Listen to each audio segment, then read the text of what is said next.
Selamat pagi Bapak Ibu, saudara-saudara yang dikasihi oleh Tuhan, jemaat Tuhan, umat Tuhan, dimanapun saudara berada pada pagi hari ini. Saya sangat percaya bahwa kita semuanya ada dalam genggaman Tuhan, ada dalam pertolongan Tuhan. Saya percaya hari-hari kita adalah hari-hari yang bersama dengan Tuhan. Tidak ada yang kita lalui tanpa Tuhan, tapi semuanya bersama dengan Tuhan. Itu sebabnya semangat yang daripada Tuhan itulah yang terus menyemangati kita dalam masa-masa pandemi seperti ini. Kita terus ada dalam kekuatan yang daripada Tuhan. Saya sangat percaya hari ini hati saudara sudah terhibur, saudara sudah memuji Tuhan, saudara sudah melakukan urutan-urutan dalam ibadah-ibadah yang ada, dan saat ini kita akan mendengarkan firman Tuhan. Namun sebelumnya, marilah kita berdoa bersama-sama. Bapa dalam sorga, kami menghampiri Engkau, kami memuji Engkau, Raja kami, Tuhan kami, Allah kami yang mengasihi hidup kami. Terima kasih Bapa, pagi hari ini kami boleh bangun dari tidur kami boleh beribadah kepada Tuhan. Dan saat ini ya Tuhan, kami akan membaca dan merenungkan bagian-bagian daripada firman-Mu. Biar Roh Kudus menolong hamba yang menjelaskan dan saudara-saudara hamba yang mendengarkan juga. Biarlah Tuhan memberi hikmat kepada kami semuanya, supaya pembacaan dan penjelasan daripada firman ini menjadi pembacaan dan penjelasan yang boleh menguatkan kami semuanya. Ampuni setiap dosa salah kami, dalam Kristus Tuhan kami sudah berdoa. Amin.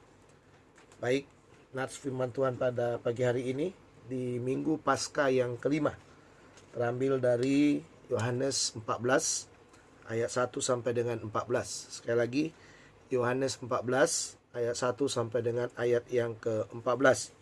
Saya membacakannya buat Bapak Ibu, saudara-saudara sekalian. Demikian firman Tuhan. Janganlah gelisah hatimu, percayalah kepada Allah, percayalah juga kepadaku. Di rumah Bapakku banyak tempat tinggal. Jika tidak demikian, tentu aku mengatakannya kepadamu, sebab aku pergi ke situ untuk menyediakan tempat bagimu. Dan apabila aku telah pergi ke situ dan telah menyediakan tempat bagimu, aku akan datang kembali dan membawa kamu ke tempatku, supaya di tempat di mana aku berada, kamu pun berada. Dan kemana aku pergi, kamu tahu jalan ke situ. Kata Thomas kepadanya, Tuhan, kami tidak tahu kemana Engkau pergi, jadi bagaimana kami tahu jalan ke situ? Kata Yesus kepadanya, Akulah jalan dan kebenaran dan hidup. Tidak ada seorang pun yang datang kepada Bapa kalau tidak melalui aku. Sekiranya kamu mengenal Allah, pasti kamu juga mengenal Bapakku.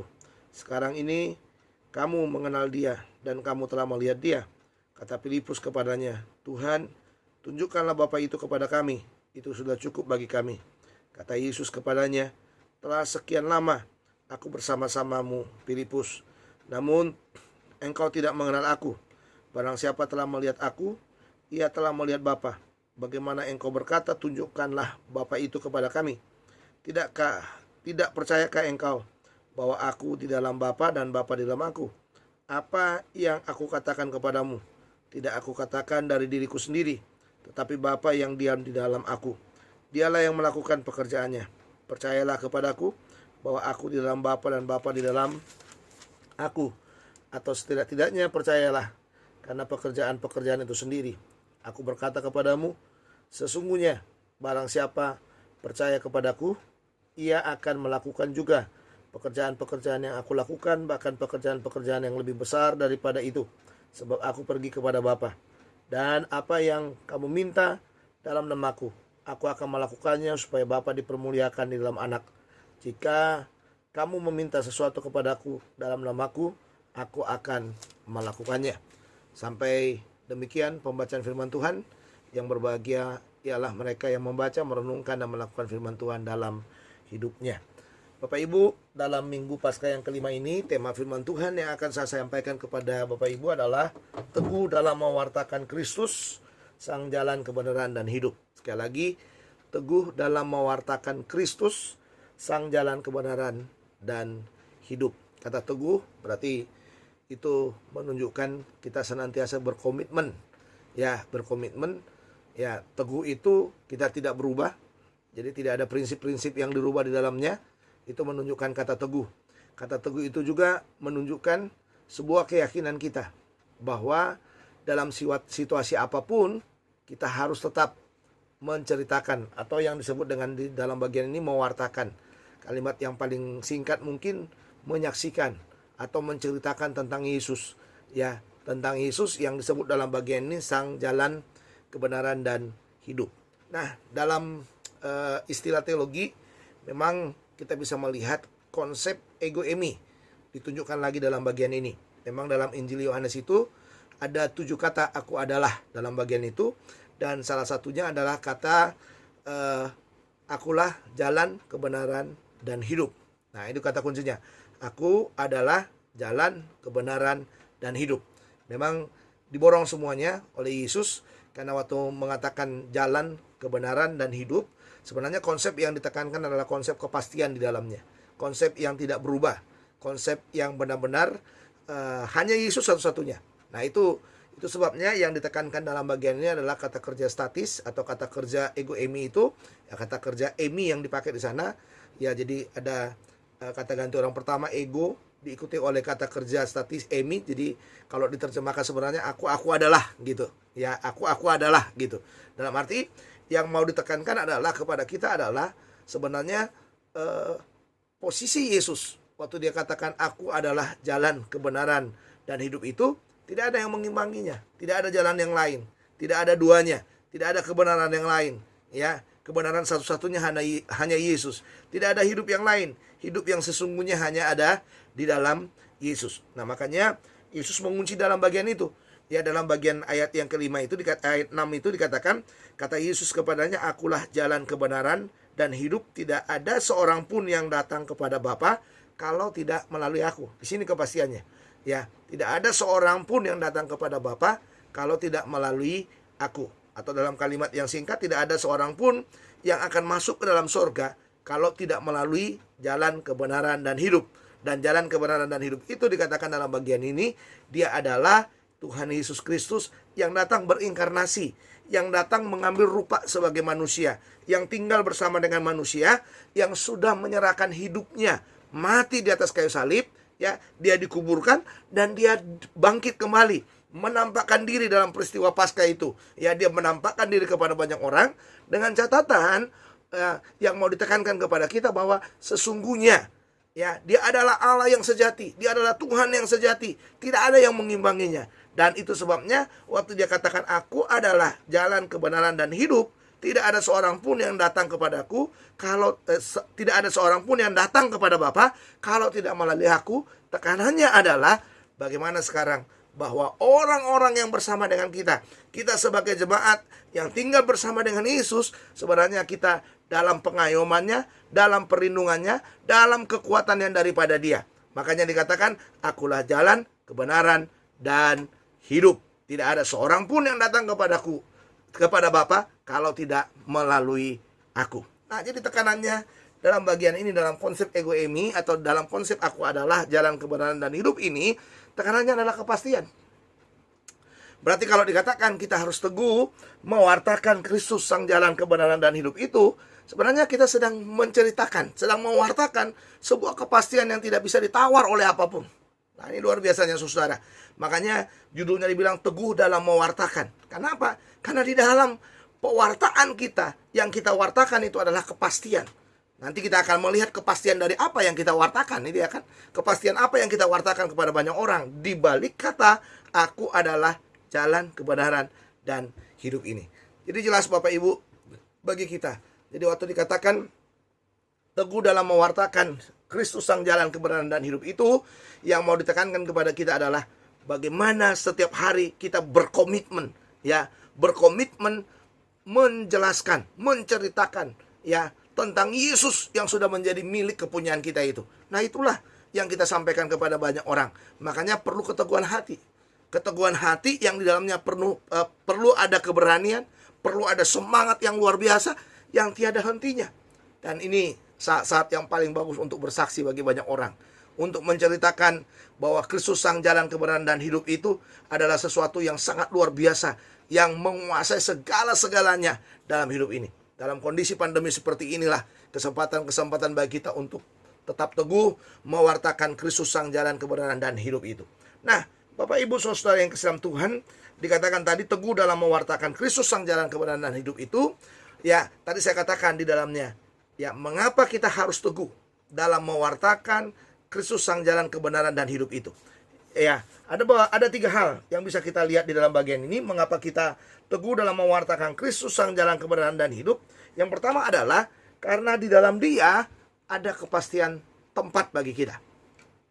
Ya, jadi kita teguh dalam mewartakan Kristus sang jalan kebenaran dan hidup itu.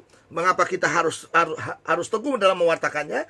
Karena di dalam Dia ada kepastian tempat. Artinya saudara, ya, artinya adalah kalau ada orang yang menerima Yesus, atau ada orang yang menjadikan Yesus sebagai Tuhan dan Juru Selamat pribadinya, ya, tempat bagi dia tersedia. Ya, tempat bagi dia tersedia. Mengapa seperti itu? Tadi kata kuncinya, jalan. Jalan menuju ke apa? Dia adalah jalan menuju tempat itu. Ya, dan kita bisa melihat tempat itu adalah sebuah kebenaran. Ya, kebenaran yang tidak bisa diganti oleh apapun. Ya, kebenaran yang tidak bisa diganti oleh apapun, kebenaran yang hanya satu-satunya. Kebenaran itu ada di dalam Yesus. Ya, Dia adalah kebenaran itu, Dia menghidupi kebenaran itu, di dalam Dia ada kebenaran, Dia adalah pelaku kebenaran itu, dan Dia adalah Tuhan yang sudah menghidupi kebenaran itu. Ya, nah itu sebabnya dikatakan di dalam Dia juga ada hidup. Jadi tempat yang dimasukkan dalam bagian itu adalah tempat yang bagaimana? Tempat itu adalah surga. Ya, tempat itu adalah surga. Jadi kalau ada orang yang percaya kepada Yesus, percaya kepada jalan kebenaran dan hidup itu, maka bagi dia tersedia tempat. Tempat itu adalah surga.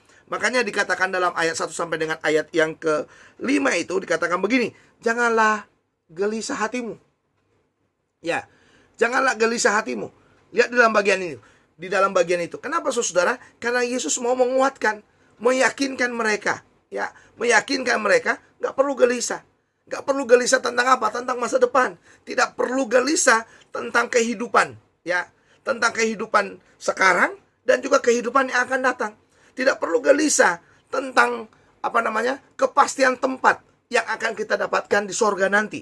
Karena tempat itu adalah sesuatu yang pasti, sesuatu yang Tuhan berikan kepada kita, orang-orang yang percaya kepadanya. Makanya saudara lihat dalam bagian ini, janganlah gelisah hatimu, percayalah kepada Allah, percayalah juga kepadaku.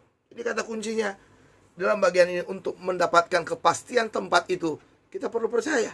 Percaya kepada Allah. Percaya kepada siapa? Kepada Yesus sang jalan kebenaran dan hidup itu. Itu yang perlu kita wartakan.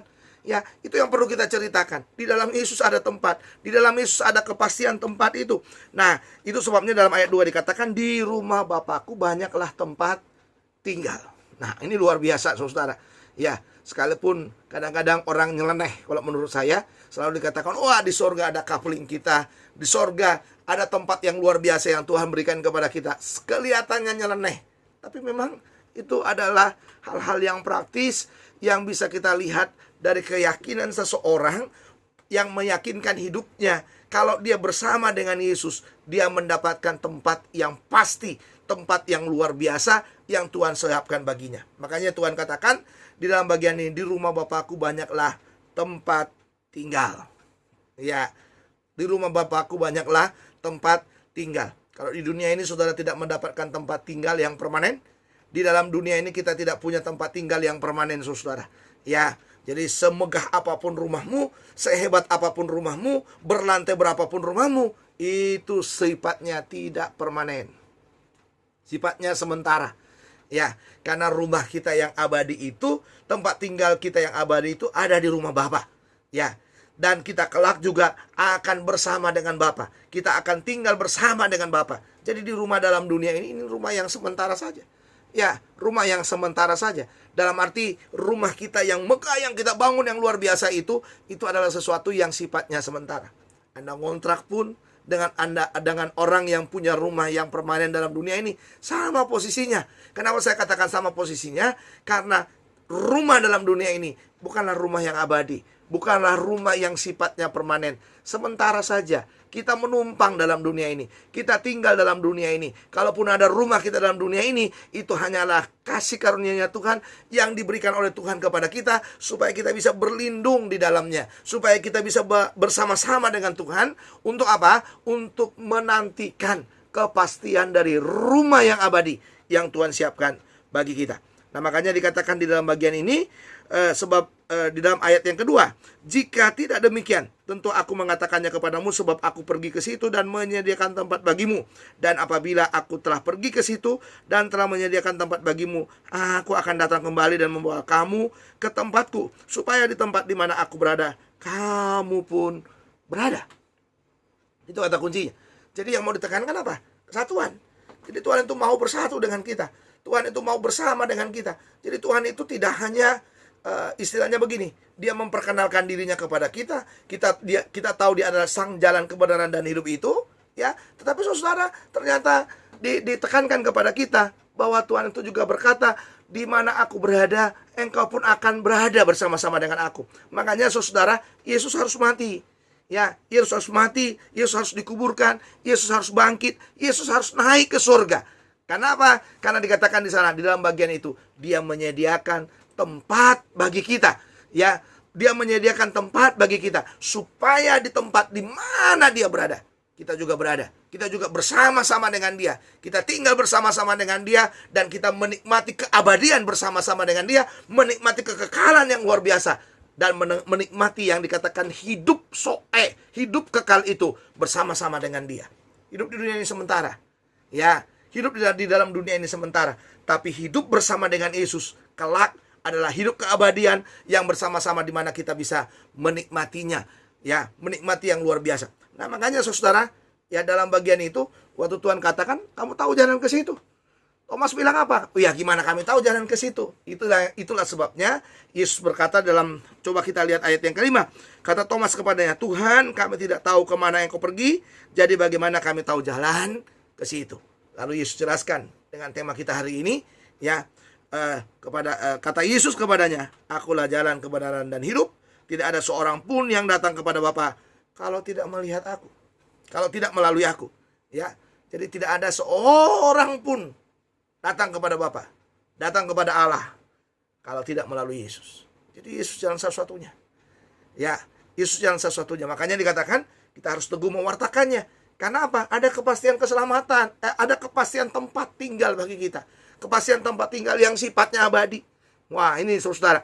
Ya, jadi banyak orang selalu menghayal supaya dia mendapatkan keabadian, menghayal supaya dia bisa bersama-sama dengan Allah kelak di surga. Ya, hanya lewat Yesus. Dan ini hari ini saya wartakan kepada saudara juga, kepada saudara jemaat Tuhan, umat Tuhan, dan siapapun yang mendengarkan pewartaan saya ini, ya, pewartaan pemberitaan firman Tuhan ini, saya katakan kepada saudara hari ini, ya, kalau saudara percaya Yesus, ada tempat tinggal yang abadi buat saudara. Ada kepastian tempat tinggal bagimu. Bukan bicara kepastian tempat tinggal yang sekarang, tapi bicara kepastian tempat tinggal di masa yang akan datang. Bicara kepastian tempat tinggal di dalam kekekalan bersama dengan Yesus. Makanya saudara, percayalah kepada Dia. Itu kata kuncinya. Dan Yesus katakan, percayalah kepadaku, kata Yesus. Tekanannya percaya itu adalah konsep yang penting bagi kita. Kita perlu percaya kepada Yesus supaya apa? Supaya kita benar-benar memahami, ya, mengerti bahwa di dalam Yesus kita memperoleh tempat tinggal, memperoleh keabadian yang senantiasa bersama-sama dengan Dia.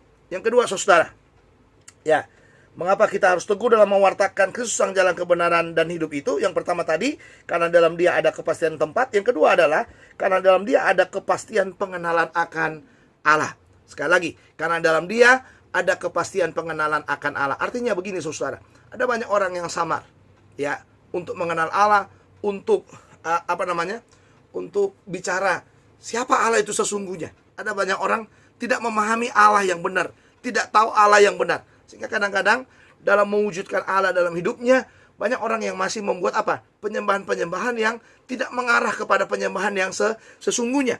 Itu sebabnya dikatakan dalam ayat yang ke-7 itu, sekiranya kamu mengenal aku, pasti kamu juga mengenal Bapakku. sekarang ini kamu mengenal Dia dan kamu telah melihat Dia. Lihat di sana, sekiranya kamu mengenal aku, mengenal Yesus, kamu sudah mengenal Bapa. Ya, sudah mengenal Bapa. Sekarang ini kamu mengenal Dia dan kamu telah melihat Dia. Ya, jadi kalau kamu mengenal aku, kata Tuhan Yesus, kamu sudah mengenal Bapa.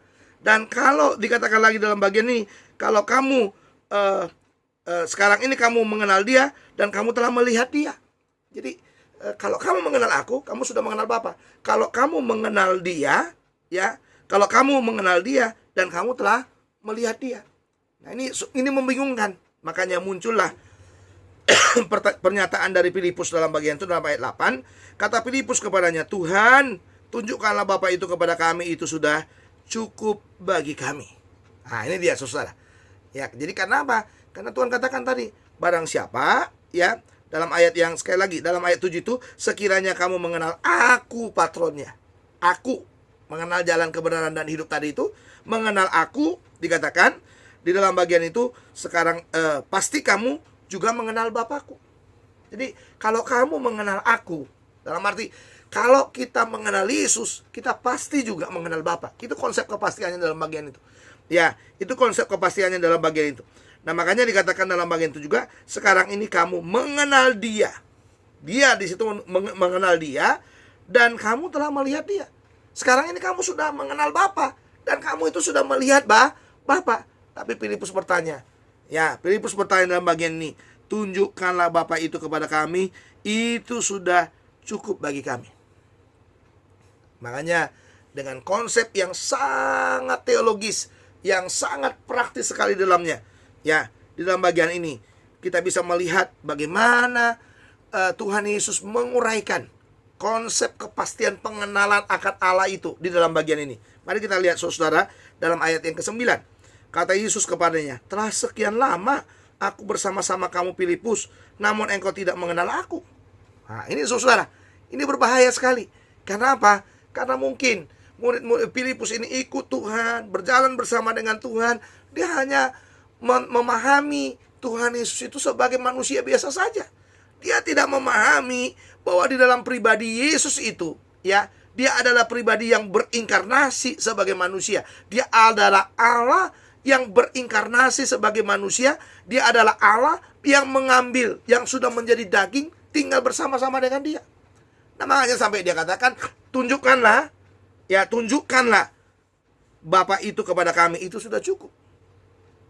Tapi Yesus dalam ayat 9 katakan, lihat di sana uraiannya. Kata Yesus kepadanya, telah sekian lama aku bersama-sama kamu Filipus, namun engkau tidak mengenal aku. Barang siapa telah melihat aku, ia telah melihat Bapa. Bagaimana engkau berkata, tunjukkanlah Bapa itu kepada aku. Jadi Yesus sekarang mau berkata kepada kita, kalau kita mengenal Yesus sebenarnya, kita sudah mengenal Bapa. Jadi semua konsep keilahian, semua konsep Trinitas, semua konsep Tritunggal itu, kalau kita tahu tentang Yesus, sebenarnya ada dalam pribadi Yesus itu. Dia adalah bagian dari apa? Dari Allah Tritunggal itu. Dia adalah bagian dari Allah yang sejati. Dia adalah manusia sejati dan dia adalah Allah yang sejati juga. Jadi kalau ada orang sudah melihat Yesus, orang sudah bertemu dengan Yesus, dia sudah bertemu dengan Allah. Nah, ini yang mau dijelaskan oleh Yesus di tengah-tengah apa? Di tengah-tengah kebingungan daripada Filipus tentang apa? Tentang kepastian pengenalan akan Allah itu. Jadi saudara, kita mengenal Allah itu harus mengenal Allah dengan baik. Bagaimana cara mengenal Allah dengan baik? Kenallah Yesus dengan baik. Makanya kita perlu mewartakan apa? Mewartakan Kristus sang jalan kebenaran dan hidup tadi. Kenapa? Karena dalam Yesus itu utuh semuanya. Pengenalan akan Allah itu kita bisa mengenal Allah dengan baik. Melalui siapa? Melalui Tuhan Yesus. Nah, makanya di dalam bagian itu dikatakan dalam ayat 10, tidak percayakah engkau bahwa aku di dalam Bapa dan Bapa di dalam aku? Apa yang aku katakan kepadamu, tidak aku katakan dari diriku sendiri, tetapi Bapa yang diam di dalam aku, dialah yang melakukan pekerjaannya.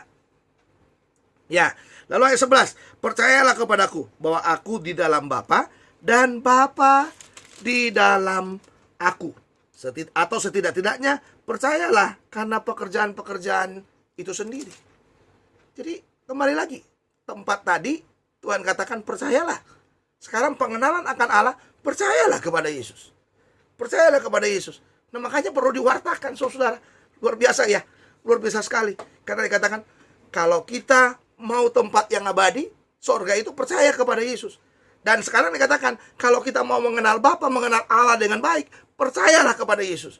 Karena apa? Dengan kita percaya kepada Yesus, dengan kita melihat Yesus, dengan kita mengetahui tentang keberadaan daripada Yesus, sebenarnya kita sudah mengetahui keberadaan tentang Allah. Tapi dikatakan, kalaupun engkau tidak percaya lagi tentang hal itu, setidak-tidaknya percayalah akan pekerjaan-pekerjaan yang sudah dilakukan oleh Yesus itu. Ya kan? Itu yang mau ditekankannya kepada Filipus dalam bagian ini. Saya sudah melakukan banyak hal. Saya pernah memberi makan 5.000 orang. Saya pernah mengubah air menjadi anggur. Ya, Tuhan Yesus pernah membangkitkan orang mati. Tuhan Yesus banyak mengerjakan pekerjaan-pekerjaan. Sebenarnya pekerjaan yang dilakukan itu adalah pekerjaan keilahian, pekerjaan ketuhanan, pekerjaan kealahan yang sebenarnya manusia tidak bisa mengerjakan itu. Dan sekarang Tuhan Yesus katakan, lihat, saya sudah mengerjakan itu. Makanya dikatakan percayalah. Percayalah katanya. Percayalah.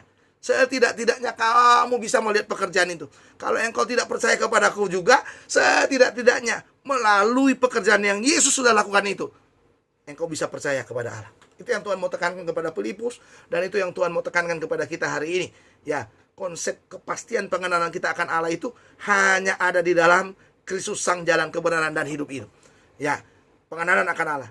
Saudara mau tahu tentang Allah, saudara harus memahami Yesus dengan baik. Saudara harus mengerti Yesus dengan baik. Saudara mau mengetahui tentang konsep-konsep keilahian, konsep-konsep kealahan. Di dalam Yesus semuanya ada. Di dalam Yesus semuanya bisa kita nikmati dengan luar biasa dalam hidup kita. Jadi ini konsep yang baik, saudara.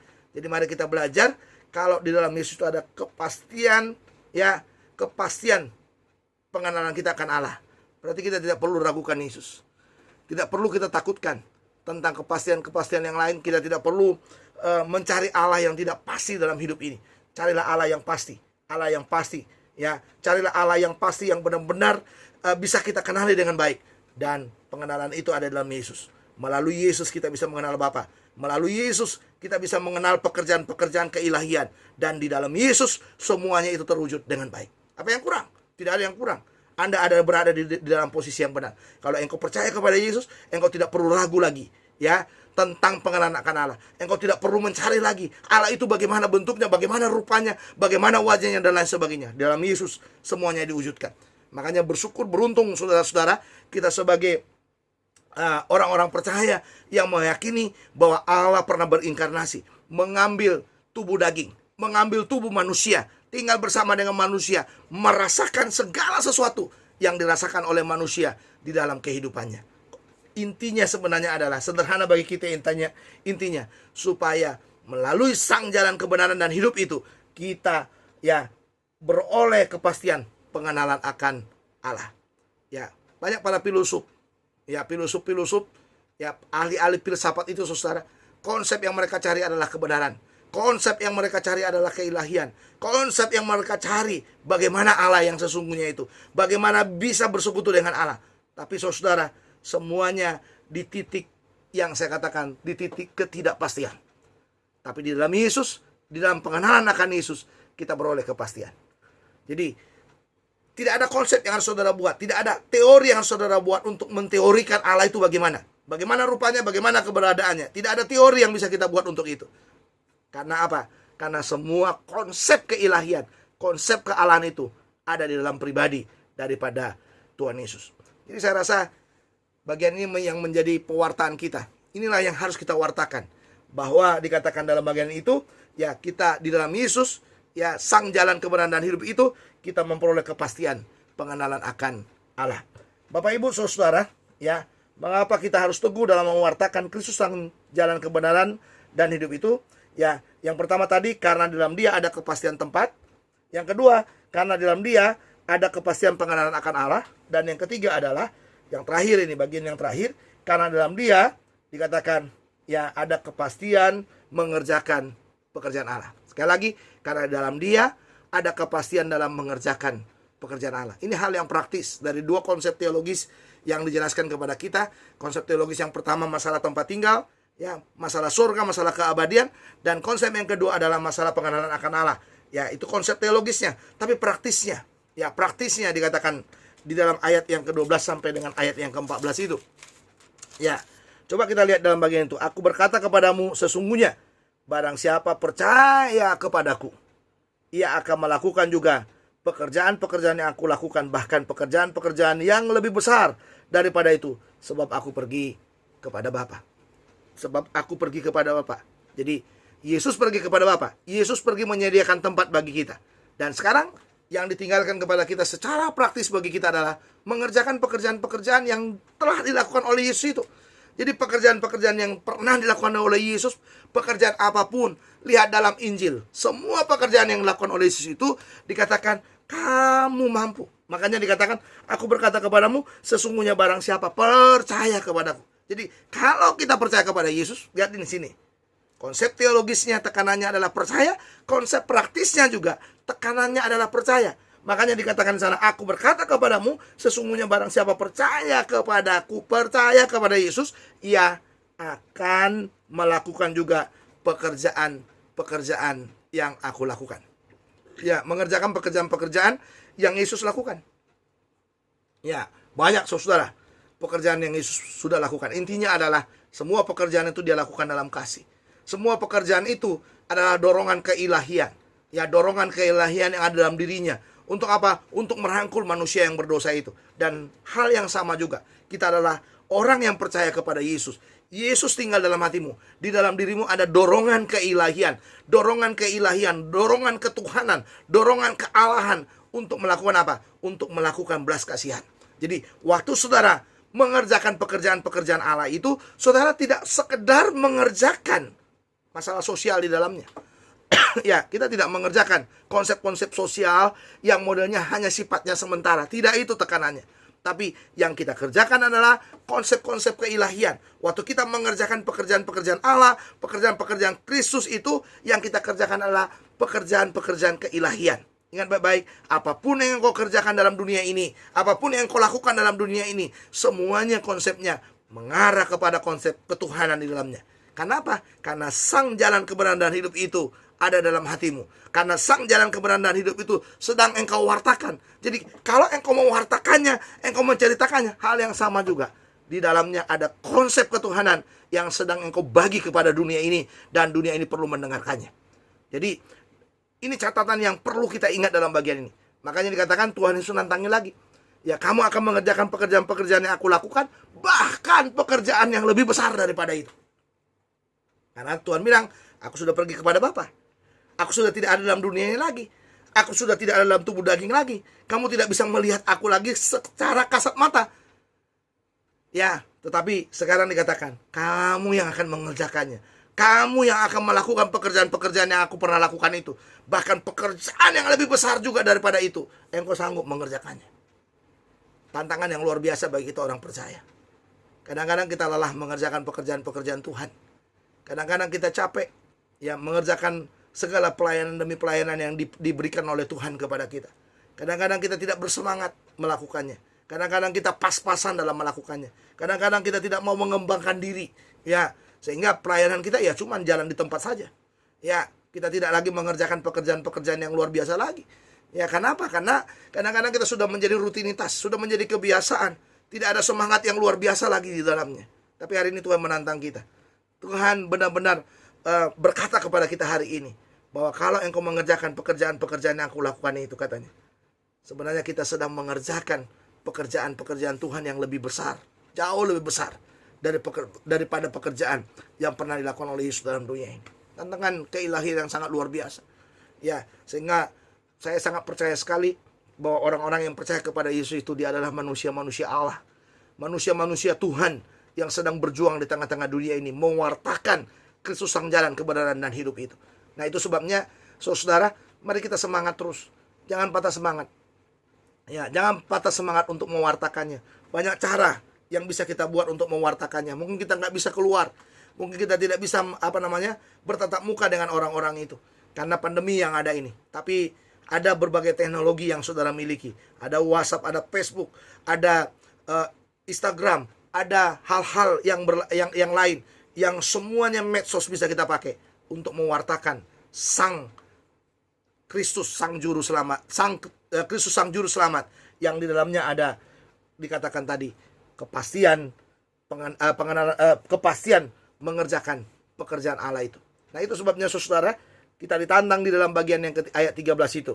Dan apa juga yang kamu minta dalam namaku. Lihat di sana, apa juga yang kamu minta dalam namaku. Kita mengerjakan pekerjaan-pekerjaan yang Yesus lakukan. Dan dikatakan, apa saja yang kamu minta untuk mengerjakan pekerjaan itu. Ya, dan apa juga yang kamu minta dalam namaku, aku akan melakukannya supaya Bapa dipermuliakan dalam Anak. Jika kamu meminta sesuatu kepadaku dalam namaku, aku akan melakukannya. Ya, meminta apa? Ini tidak sekedar meminta untuk keperluan kita. Banyak sekali orang meminta hanya untuk keperluannya, supaya Tuhan mengerjakan apa yang menjadi kebutuhan-kebutuhannya. Memang itu perlu buat kita. Tapi yang paling penting sebenarnya tekannya dalam bagian ini sebenarnya akarnya dari ayat 12. Ya, ayat 12 tadi. Kalau kita percaya kepada Yesus, katanya, kita akan mengerjakan pekerjaan-pekerjaan yang dikerjakan oleh Allah. Ya, pekerjaan-pekerjaan yang aku lakukan, bahkan pekerjaan-pekerjaan yang lebih besar daripada itu, karena Yesus tidak dalam dunia. Mungkin kita kesulitan dalam mengerjakannya. Mungkin kita tidak mampu dalam mengerjakannya. Makanya Yesus katakan dalam ayat 13, dan apa juga yang kau minta dalam namaku, mintalah. Bagaimana kita mengerjakannya? Dan dikatakan dalam bagian ini, ya kalau kita minta, katanya, aku akan melakukannya. Jadi apa yang kita minta untuk mengerjakan pekerjaan-pekerjaan Allah itu, Tuhan Yesus akan melakukannya bagi kita. Ya, supaya Bapa dipermuliakan, kata kuncinya. Berarti tidak ada yang sulit toh dalam mengerjakan pekerjaan-pekerjaan Allah itu. Ada yang sulit? Nggak ada.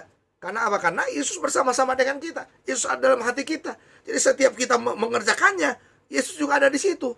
Roh Kudus ada di situ. Bapa ada di situ. Dan kita bersama-sama dengan Allah mengerjakan apa? Pekerjaan-pekerjaan yang luar biasa itu. Makanya saudara, jangan pernah berhenti mengerjakan pekerjaan-pekerjaan yang Allah sudah taruh dalam hatimu. Itu tantangan yang luar biasa bagi kita. Ya, tantangan yang kadang-kadang kita abaikan dalam hidup kita. Kadang-kadang kita tidak semangat lagi. Kadang-kadang kita putus asa. Kadang-kadang kita mengerjakan sesuatu itu ada motivasi yang sebenarnya motivasi lain di dalamnya. Tuhan mau kita mengerjakan pekerjaan-pekerjaan Allah itu, pekerjaan-pekerjaan yang dilakukan oleh Kristus itu, di dalamnya ada motivasi keabadian, di dalamnya ada motivasi kekekalan, di dalamnya ada motivasi di mana kita benar-benar mengerjakannya karena perintah daripada Tuhan untuk mengerjakannya. Itu kata kuncinya. Jadi apa yang sudah dapatkan dari dalamnya? Nggak ada yang kita dapatkan dari dalamnya. Ya, jadi bagaimana dong saya hidup? Tuhan yang memelihara kita. Bagaimana dong saya jaminan apa yang saya dapat untuk hidup saya kalau saya mau wartakan ya Kristus sang jalan kebenaran dan hidup tadi itu. Ya, apa yang kita dapatkan? Tidak ada yang kita dapatkan di dalamnya. Selain apa? Selain kita mendengarkan orang-orang boleh mengenal Yesus, orang-orang boleh bertobat, orang-orang boleh menyerahkan hidupnya. Itu saja yang bisa membahagiakan hidup kita. Kalaupun ada sesuatu yang kita dapatkan dari dalamnya, ada sesuatu yang sementara ya yang kita dapatkan dari dalamnya, itu adalah bagian yang mengikutinya, saudara. Tapi bukan itu yang utama. Bukan itu yang paling penting dalam pemberitaan itu. Yang paling penting adalah kita boleh membawa jiwa kepada Tuhan. Kita boleh menyelamatkan orang berdosa. Kita boleh membawa orang berdosa kepada Kristus. Kita boleh membawa orang yang sakit kepada Kristus. Kita boleh membawa orang yang berputus asa kepada Kristus. Kita boleh membawa orang yang tidak punya kepastian supaya dia punya kepastian. Dan itu yang diharapkan dari pewartaan itu. Ya, itu yang diharapkan dari pewartaan itu. Makanya Yesus menggaransi dalam bagian ini, barang apa saja yang kamu minta untuk mengerjakan pewartaan itu, engkau kesulitan dalam mengerjakan pewartaan itu, Tuhan menyediakannya bagi kita.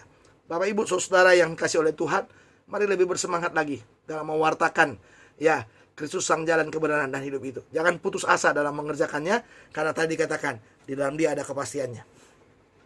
Ya, di dalam dia ada kepastian. Kepastian akan apa? Kepastian tempat, kepastian pengenalan akan Allah, kepastian untuk mengerjakan pekerjaan Allah. Mari semangat bekerja, mari berjuang terus dalam mewartakan. Mari menjadi saksi yang baik.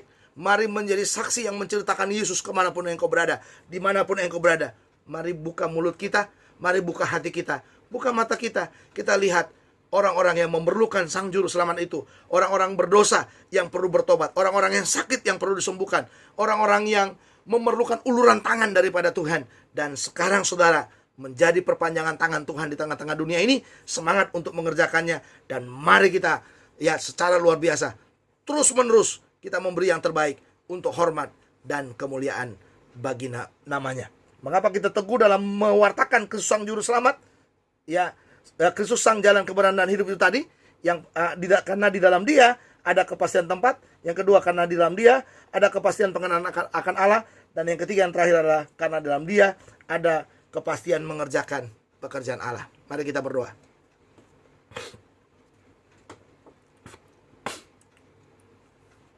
Bapa dalam sorga, terima kasih buat firman-Mu. Biarlah firman-Mu termeterai dalam hidup kami. Kami terus boleh bersemangat mewartakan Kristus Sang Jalan Kebenaran dan Hidup itu. Angkat semua ketakutan dalam hidup kami Tuhan. Biarlah kami benar-benar serius dengan kesempatan yang Kau berikan dalam hidup ini. Biarlah kami serius untuk memberitakannya, mewartakannya kepada banyak orang yang memerlukannya. Hamba berdoa secara pribadi, berilah kami Roh Kudus-Mu, roh keberanian itu, roh penolong itu, supaya kami terus boleh berani mewartakan kabar baik kepada banyak orang. Bapa dalam sorga, kami juga berdoa untuk semua pandemi yang ada dalam bangsa kami, dalam kota kami ini. Biarlah Tuhan segera menghalaukannya. Kami mendengar semakin hari semakin banyak orang yang meninggal. Kami minta Tuhan supaya Engkau melawat, Engkau menjamah, Engkau menghentikannya. Dan biarlah tangan kasih-Mu akan menolong kami, supaya kami boleh benar-benar hidup di dalam kekudusan yang daripada-Mu. Terima kasih Bapa, semua kebutuhan, keperluan hidup kami, biarlah Tuhan Yesus, Sang Jalan Kebenaran dan Hidup itu, menyediakan bagi kami. Karena di dalam-Mu semua kepastian itu ada. Dan semua kebutuhan demi kebutuhan kami juga akan dicukupkan oleh Sang Juru Selamat itu. Terima kasih buat kebaikan-Mu. Terima kasih hikmat hari ini lewat firman-Mu. Dan biarlah kami boleh bertumbuh di dalamnya, di dalam pengenalan akan Allah yang luar biasa. Dan kami boleh mengasihi Tuhan. Kalau ada umat-Mu yang sakit, sembuhkan dalam nama Yesus. Kalau ada yang susah, hiburkan. Kalau ada yang dalam keperluan demi kebutuhan, biarlah Tuhan menyediakan bagi mereka semuanya. Terima kasih, terpujilah nama-Mu. Dalam Kristus Tuhan kami sudah berdoa. Amin. Bapak Ibu, semangat terus. Jangan patah semangat, tapi semangat terus dalam masa-masa pandemi ini. Dan ikuti semua aturan-aturan yang ada. Ya, jangan lupa cuci tangan, pakai masker, dan tetap di rumah, tetap di dalam Tuhan. Rajin membaca Alkitab, rajin berdoa, dan rajin berserah kepada Tuhan. Tuhan Yesus memberkati kita. Sampai ketemu minggu yang akan datang. Shalom.